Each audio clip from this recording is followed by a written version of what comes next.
High বন্ধুরা, আজ বিকেলে আমি একটু ছাদে এসেছি। ছাদ থেকে ভিউটা দেখতে খুব ভালো লাগছে। তোমাদের কেমন লাগছে জানিও।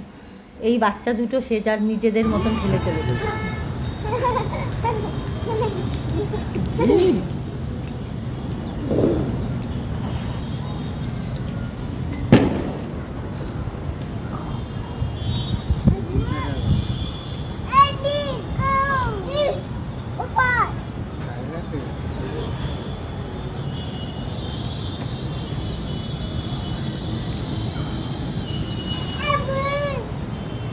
এরপর ছাদ থেকে এসে এখন বাজে রাত 8টা, মেয়েকে নিয়ে চলে গেলাম ডান্স প্র্যাকটিস করানোর জন্য। অনেকটাই দূর, ও একা যেতে পারে না, তাই আমাকেও সাথেই যেতে হয়।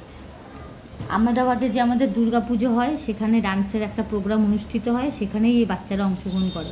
যাওয়ার সময় অনেকটাই লেট হয়ে গেছিলো, তাই সামনেই ছিল ম্যাকডি, সেখানে ঢুকে একটু কিছু খাওয়া দাওয়া করবে বলে ঢুকেছিলাম, কিন্তু এতটাই ভিড় আর রাতও অনেকটা হয়ে গেছে, তাই আমরা পার্সেল নিয়ে বাড়ি চলে এলাম। Tata, bye, Radhe.